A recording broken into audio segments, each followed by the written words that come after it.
So now with Candace Owens finally seemingly being somewhat vindicated when it comes to her narrative or her idea or her theory about Charlie Kirk's assassination, we're now going to hear her respond to a lot of the people that have been calling her out, saying she's crazy, saying she was making up lies, saying that she was wrong about everything that she said. Now we're starting to see some repeat receipts. People are getting a little quiet. So we're going to hear from Candace about what she has to respond to that. We're also going to hear some more interesting information from her as far as what she saw from Turning Point USA and information she has about what's going on there. I'm going to show you guys another text message I was able to find from someone who allegedly works for Turning Point USA and may be willing to release some more information as well. I'll leave a link in the description to the full live stream from Candace Owens so you guys can check it out. I'm only going to play a short portion of it here, so that way y'all can give Candace her credit and go show her some support. All right, go ahead and check this out. And now we're all just sort of on this journey to find out. And sorry, I'm always listening to this on triple speed, so I apologize. Let me slow it down for y'all just a second. There we go. Out by who? So I released a text message yesterday, dropped it on the world, and it caused, and this is putting it mildly, a lot of panic. As I said, the chatter on X was top tier. Emphasis on the tier, because there were a lot of them being shed by everyone who was discounting me. She's this, she's that, she's lying. Charlie never changed his mind. He was committed to Israel to the day he died. In fact, he almost died for Israel. That was the vibe they were putting down, and I was getting angrier and angrier and angrier. But self-control always pays off. There were moments on X where people were, after this text message was revealed, almost like bargaining, like, please, this can't be real. Let me show you. They're making fake messages themselves. This is how easy it is to make a fake message. This cannot be real. They were accusing, deluding themselves into believing whatever was necessary for them not to accept the reality that I was telling the truth. Of course, I was telling the truth. Here's just a few of my favorites. This is Village Crazy Lady, who I love, Mel, who was responding to an absurdity that was being presented by Ashton Forbes. Mel said, these losers are down so bad right now that they are literally using their own attack lines for defense. Ashton Forbes wrote, he's been absolutely maniacal. First off, Candace has no credibility. Second, there's a bunch of Telegram group chat scams that claim to be real people. I was briefly in touch with one, Elon Musk. Oh, really? You were in touch with Elon Musk on Telegram? Third, if you discount the text messages between Tyler Robinson and his trans furry lover, you cannot take these at face value. Lastly, even if the text messages were real, they mean literally nothing related to Charlie's death. I find it scary how Candace is building a literal cult. Soon, they'll be drinking Kool-Aid in sync with, I don't even know if that says 31 Atlas, to be sent to heaven. I think that might be a cult, actually. That's how I'm not a cult at all, so much I don't even recognize. Was probably a very big cult's name. And I love that Mel replies and says, bro, if I got scammed in a Telegram group chat by Elon Musk, quote unquote, I'd take that ish to my grave. Britta, you can see she's also replying. He was replying to Britta, no soup for Knowles, if you want to bring that right back up. She wrote, and by the way, she used to work for Seth Dillon, so this is the usual chatter, that group of people. She wrote, is Candace posting fake group chat screenshots to conveniently back up her narrative that Charlie was dropping the pro-Israel cause and inviting Candace to the TPUS stage? I'm just asking questions. All fair. We allow questions. We even allow diagnoses. We're chill. We're on the side of truth. We are so chill. Laura Loomer, who is legally just, not allowed to own a gun because she's a literal lunatic, had the nerve to post this about me when somebody called her out. Morgan Ariel said, Laura Loomer hasn't made a single post about Candace Owens reporting on Charlie Kirk's group messages. We all know she's the first to run her mouth. And she wrote, because I don't give an F about Candace Owens and her postpartum psychotic rants. Even if those texts are real, it still does not mean that Israel killed Charlie Kirk. I never said that. Candace Owens makes content for low IQ people who don't understand how criminal investigations work. It's going to be hilarious when she is sued by TPUSA in addition to Macron's wife. Yes! Bankrupt her for telling the truth! Do it! Do it! Bankrupt her! Yeah. When you are down bad, just like Mel says, when they're really down bad, nothing is left, you just sue. Anyways, back to... And it's interesting, too, because there are a lot of people who I saw over on X who were actually apologizing and backtracking once Andrew verified that the text messages Candace Owens showed were real. There are people, several instances, folks were saying, hey, I clown Candace Owens. I was wrong. She was right on this. Maybe we need to start looking at things a little bit differently. Several people said, hey, Candace, I apologize. It was my bad. You're on point. Just think of everything that Candace has that we haven't seen yet that she knows about. It's going to be interesting. To how unhinged just chatter was on X, generally speaking. I laughed out loud. Everybody uses the term blitzkrieg. Even in the NFL football team say blitzkrieg. Yes, it relates back to Germany. It's a bombardment strategy. So that's why we use it when you're going to bombard. And so I called it blitzkrieg week because we're just dropping a bunch of bombs. And Britta decided to take that literally. She said, Candace thinks it's cute to use Nazi terminology and make a turning point pun while she incites further harassment of TPUSA employees by implicating them in Charlie's death. It's a sick game for her. And out of nowhere, Megyn Kelly needs to stop making excuses for this vile behavior. I have no idea why Megyn Kelly is being just abused. It's like these people just get drunk and beat Megyn Kelly when they get home. I don't know what is happening and why she's being dragged into anything that I say. Crazy. But it's exceptional that they're now they're so desperate that German words. You can't even say blitz means lightning. Krieg means war. Last I checked, people are still allowed to speak German. And last I checked, everybody uses the terminology blitz, blitzkrieg. Washington Post certainly does when they're describing things that's happening at the White House. But now this is how desperate they are for anything, grasping at straws. Nick Fuentes, our let's not talk about routine Nick, federal man. informant, writes this. Is there anybody in here that takes Nick Fuentes seriously? Again, I haven't listened to a ton of his content, but what I've seen, it's just like, man, Nick is just not for me. There's some content creators that you just got to chill on. They're just so hyperbolic. It's insane. Nick Fuentes seems to be one of those. Why did she sit on this for 4 weeks and then censor the other names? So just grasping at straws. Smart. Just grasping at straws here. And he followed that up by taking a stab at Charlie Kirk, who's dead. Charlie Kirk said he had no choice to lead the pro-Israel cause because a Jewish donor stopped giving him millions of dollars. What a coincidence. He had his great epiphany about Israel after they stopped paying him to shill. Speaking of paying people to shill, it's why I didn't take 1 minute or one sentence rather of him trying to eulogize Charlie Kirk seriously, because that right there is the real Nick Fuentes. The quartering jumped in. He says, a serious question. Let's assume the texts are real and that Charlie was 100% serious and not just being sarcastic, which is totally possible. What exactly does this prove? Think before you reply. What does it prove other than someone close to him was fine leaking his texts? That's been their new talking point. How dare you leak text messages? Finally, this is just funny, so we're going to show you this. Community notes for the win. The Misfit Patriot writes, I will give Candace every single shekel Israel has paid me for my posts if she can prove those text messages are real. Update, says Community Notes. Andrew Colvett confirmed the screen grab was real. Of course it was real. But I mean, I would have to be the dumbest person ever. First off, I'm not even inclined towards tech, but also would have to be an absolute idiot, a moron, to try to figure out how to manufacture text messages for the purpose of releasing them to then probably get sued by every person that was not in the chat. Like, I'm just like, hey, Josh Hammer received this message. That'd be so dumb. But like I said, these people were desperate for it not to be real because they've been lying so hard about everything. They've just been lying and they have some egg on their face now.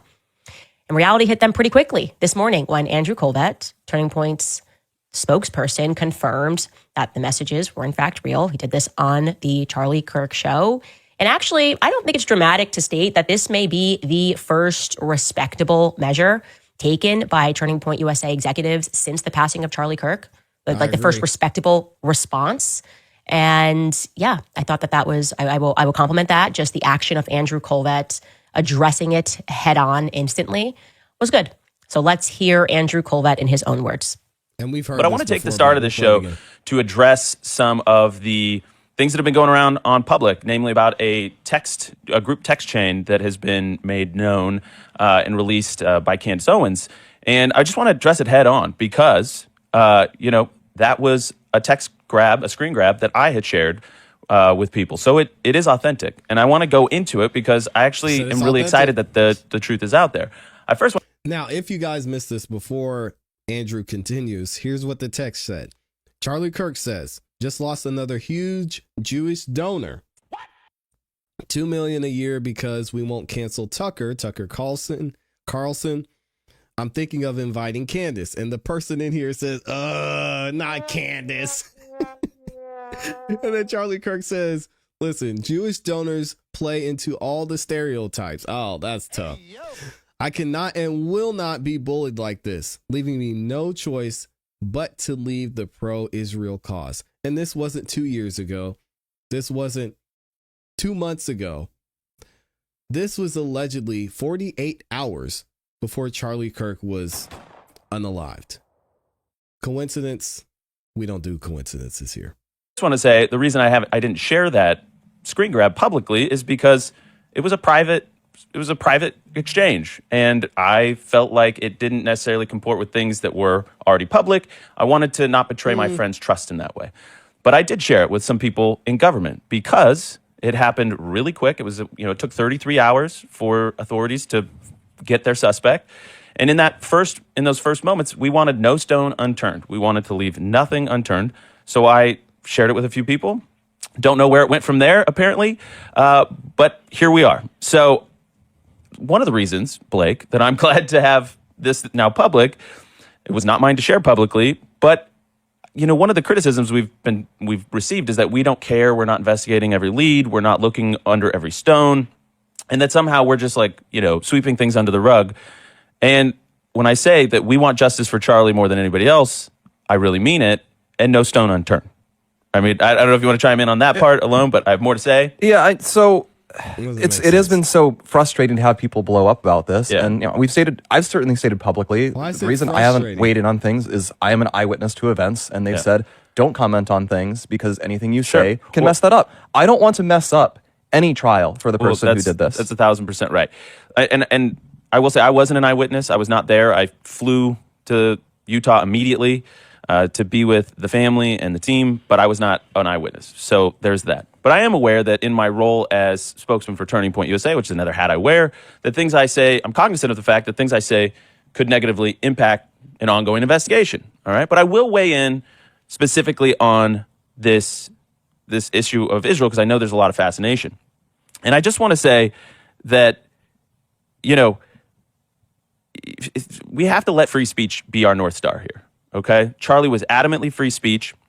And I am not personally going to impugn anybody's character who is asking questions and looking for answers. All right. And I will say that text chain is consistent with public frustrations that he voiced many times. And I know, Blake, you were in the trenches on a lot of this stuff because we were workshopping how we were going to do the tour and what he's going to get asked about Israel, what was he going to say. And this is consistent with things that he told his friends, people that are, in the wider movement about his wrestle that he was going. And so I just want to say, what is the truth about the way Charlie felt about Israel? Well, it's complicated and it's nuanced. And again, this is where I'm calling BS. Y'all have heard me say it before. I can't agree with Andrew on this. It's not complicated. It's not difficult. He said this 48 hours before his life was ended. This is not complication, my friend. They're leaving me no choice but to leave the pro-Israel cause. Y'all, they're breaking up. It's over. It's time to move on. You got to find somebody else. That's not complicated. It's very clear. And it was a wrestle that was going on for months. And it's probably somewhere between the BB letter and the text. So what do we think? Okay, obviously, come on, dude. You can tell he's anxious. You can tell he's nervous speaking about this. I am sure it was positively frantic at Turning Point USA yesterday. I am sure he had very little sleep. And like I say, never the fun thing to be the spokesperson and also to be involved in the story. I can tell you right off the bat, he is telling the truth. He was not the person who shared that message with me. He also should know that he was not the only person who sent that message and sent messages around. So there are a lot circulating, some videos that are circulating, and he's being honest about that portion. I personally, as someone who knows Andrew Colby, I want to express how I feel. I hold it against him, actually, that he didn't share it with me. He knew I cried on the phone with Andrew. He knew how I was feeling. And then I went under a very, you could say a blitzkrieg, right? A heavy bombardment from people who he knows hated Charlie, who tried to stop Charlie, people who had no issues showing up to his memorial. I mean, really gross stuff, who were attacking me. And he could have at least provided some cover. Now, I'm not saying that I need help, but sometimes it's nice to offer somebody a lifeboat when they're being attacked for telling the truth, right? So I do want to say that. Also, I'm glad that Andrew responded correctly, because I was going to say this when Blake's like, well, the investigation's ongoing. That text message has nothing to do with an investigation whatsoever. It has to do with the broader question of people feeling that Charlie's legacy is intentionally being hijacked by Israel. I never stated that Israel killed Charlie. Anybody that's been watching this investigative series, we've come up, there hasn't even been an Israeli name that's popped up in this investigation. There's only been one Jewish person, I think, that's popped up thus far in this investigation, which is... Well, there's Mr. Ackman. We won't get into that. But I said this before. I think that's probably going to be Candace's only regret. Me personally, I'm saying this from personal experience. I think she may personally regret not attending Charlie Kirk's memorial for whatever it was. I think just out of respect for Charlie and what was being done, out of respect for Erica and all that Charlie accomplished, I think she may end up regretting that. That's just my opinion. Doesn't matter at the end of the day. Not really. Feeling that Charlie's legacy is intentionally being hijacked by Israel. I never stated that Israel killed Charlie. Anybody that's been watching this investigative series, we've come up, there hasn't even been an Israeli name that's popped up in this investigation. There's only been one Jewish person, I think, that's popped up thus far in this investigation, which is George Zinn, Decoy Boy. So they're just saying that. I just wanted to say that he was under a tremendous amount of pressure. Now, regarding the other things that are circulating that have not been publicized yet, and people should know that there is an underground movement of truth tellers in this moment. Okay, there's an underground movement of knights all around the world, from mom sleuths to government employees, like he said, to personal assistants, to Turning Point USA donors, who are working together to bring justice to Charlie, because we don't like the way this feels. We just don't like the way it feels. The vibes are off. I will respect, even though obviously that statement was prepared, I will respect the fact that Andrew says what Charlie would have said. And for the first time, I feel that's been expressed, that we have to let free speech be our North Star. And I'm not so sure that some of the people that are donating to Turning Point USA believe that. In fact, I'm certain some of them don't believe that. Obviously, we wouldn't have that text message if they all believed that. And that is what I think has been so frustrating, is that it seems as though the executives would rather, and I'm now referring to Tyler Boyer, impugn the character of the people who are doing exactly what Charlie Kirk would have done. So please, Andrew, make sure that Tyler Boyer and Alex Clark get the internal memo about free speech. All right, there it is. Candace Owens cooking these dudes, bringing the receipts, and this is not the last we're going to hear from her. Speaking of receipts, I had a text message I wanted to read to you guys. An interesting text message. This, again, is alleged from somebody who works either with or at Turning Point USA. Listen to this, and then I want to hear y'all's thoughts. What do they say? They say, so what I know is when it comes to actual Turning Point USA staff, up to even director level, a lot of people are on the same page. People want the truth. The problem is the board and the typical successful investors and business mentors on the team. For instance, if you had an investor / advisor early on into official Patriot gear and your company thought there was something suspicious about them, it's hard to get answers because they aren't part of the day-to-day. You don't know where the money is coming from. So that's the bad news. It's hard to get a lot of answers. The good news, however, is with a lot of Turning Point USA staff being on the same page as people like you and Candace and Ian. People at the top of the company are able to give Candace some of those internal memos she's been talking about and hearing about these conversations that have been going on. There's memos she's been seeing that have only gone out to a few director level type of people. So it shows the actual staff, even high ups, want the answers too, which is what Candace said. Honestly, bro, I can just text you. I'm willing to lose. Honestly, bro, I can just text you. I'm willing to lose my job. But from what we believe, I think a few people already told Candace. I think she mentioned it on her episode yesterday, the one we've been reviewing today. Is that one or two people who sit on that's a key word there, our board of directors was directly financially benefiting from any Israeli donations that were coming in. There are obviously people who were close to Charlie, and as you can imagine, he was the busiest dude ever. So he couldn't be there for absolutely every donor meeting and all that, which is where he would trust his board of directors.